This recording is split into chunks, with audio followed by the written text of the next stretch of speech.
Voilà un petit formulaire très simple avec des boutons radio et on constate que pour le moment les boutons radio ne fonctionnent pas, le bouton valider non plus.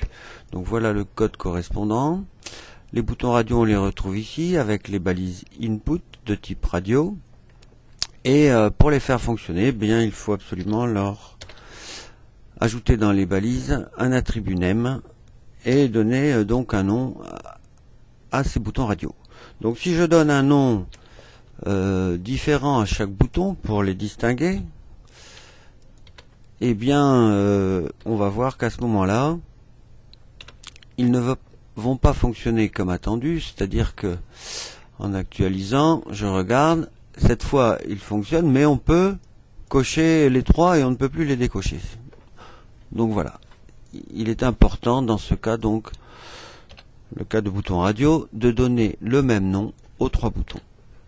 Voilà qui est fait, je sauve, je vérifie quand même, donc actualiser, maintenant mes boutons marchent de manière exclusive, s'il y en a un qui est validé, les autres sont dévalidés. Voilà, donc dans ce code maintenant, on a un input de type button, un type button ne fait rien, alors qu'un type submit déclenche l'action du formulaire. Donc, comme il ne fait rien, eh bien, on va préciser grâce à un attribut onClick ce qui se passe eh bien, quand on clique sur ce bouton. On va appeler une fonction, la fonction valide, qui est préparée ici entre les balises script et fin de script. Alors, si je veux récupérer des valeurs du formulaire, eh bien, le formulaire est un objet de la page HTML. Je vais le récupérer dans une variable. Donc, la page HTML, on a déjà vu que l'objet correspondant c'était l'objet document, et dans cette page il y a une balise form, avec un attribut name dont la valeur est formulaire, donc je peux récupérer cet objet grâce à document.formulaire. Voilà, donc dans ma variable f, j'ai mon formulaire. Ensuite, si je veux récupérer le nom dans une variable que j'appelle le nom, il suffit de faire le nom égal, donc f, c'est-à-dire mon formulaire. Dans ce formulaire, je m'intéresse au champ dont l'attribut name a la valeur nom, f.nom.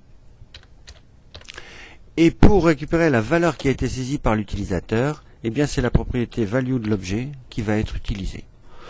Donc pour tester mon code, j'utilise une fonction prédéfinie du langage JavaScript, alert, qui me permet d'avoir un petit pop-up système. Donc je vais simplement demander de me montrer le contenu de la variable, le nom. Voilà, sauvegarder. Donc actualiser. Si je tape un nom, valider, Toto est affiché dans la boîte d'alerte, c'est le fonctionnement attendu. Maintenant, je voudrais récupérer la valeur du bouton radio sélectionné. Donc, comme il y a trois objets qui portent le même nom, eh bien, le navigateur va créer une collection d'objets. Alors, pour manipuler une collection d'objets, eh bien, c'est un peu comme manipuler les éléments d'un tableau. On va donc faire une boucle en JavaScript pour regarder pour chaque élément pour vérifier s'il est ou non sélectionné. Alors, combien d'itérations dans cette boucle? Eh bien, les énumérations commencent toujours à 0 dans le langage JavaScript, donc je vais partir avec la valeur 0 pour ma variable i, qui est le compteur de la boucle. Et puis, il faut que cette variable ne dépasse pas une certaine valeur. Il faut que ma boucle s'arrête. Et la limite, ça sera eh bien, le nombre d'objets qui portent le nom A. C'est-à-dire, dans mon formulaire F, des objets qui portent le nom A, eh bien, il s'agit d'une collection, puisqu'il y en a un certain nombre. Et donc, cette collection a la propriété length, L-E-N-G-T-H, qui est la taille finalement de la collection. D'ailleurs, si vous voulez, avant de faire ça, je pourrais, ensuite je vais incrémenter mon compteur et préparer, je cherche la parenthèse sur mon clavier, voilà. et un bloc d'instruction pour la boucle. Je vais faire alerte f.a.length pour voir ce que ça me donne. Voilà, et ma boucle pour l'instant elle va fonctionner dans le vide. Donc actualiser, valider, vous voyez que c'est la valeur 3 qui est affichée, qui est bien le nombre de boutons radio. Je reviens à mon code. Donc ma boucle va fonctionner, cette alerte je n'en ai plus besoin. Et je vais pouvoir regarder pour chaque bouton donc si sa propriété checked est à la valeur vraie ou faux.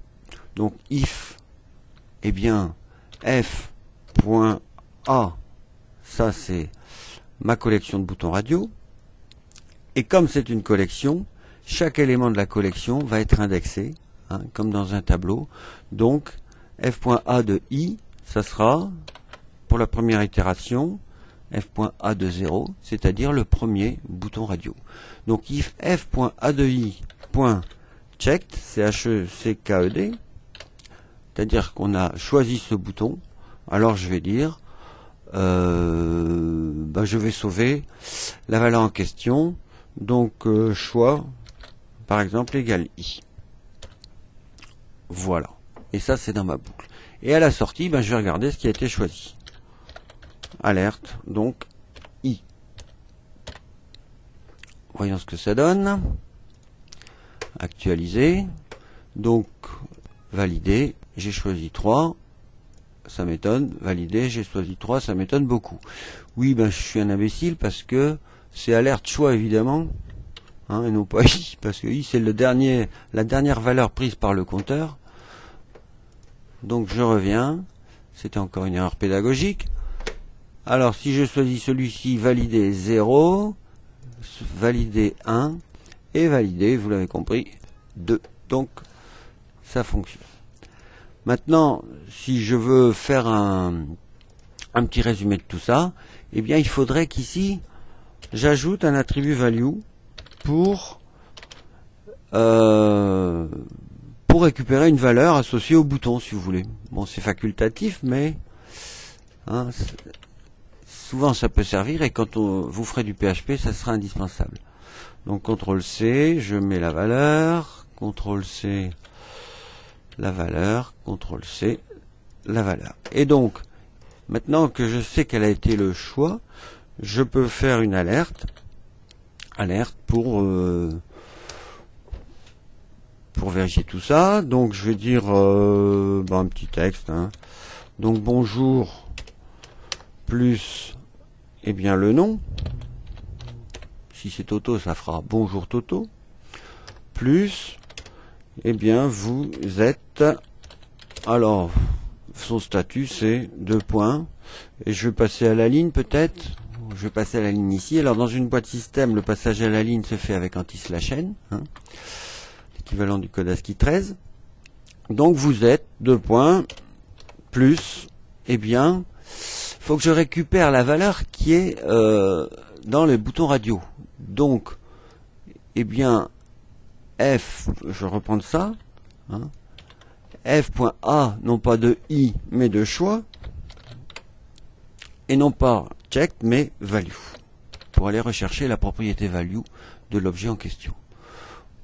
Je ferme ma parenthèse, je sauve, actualiser, donc je m'appelle Toto et je suis étudiant, validé, 1, bonjour Toto, vous êtes étudiant.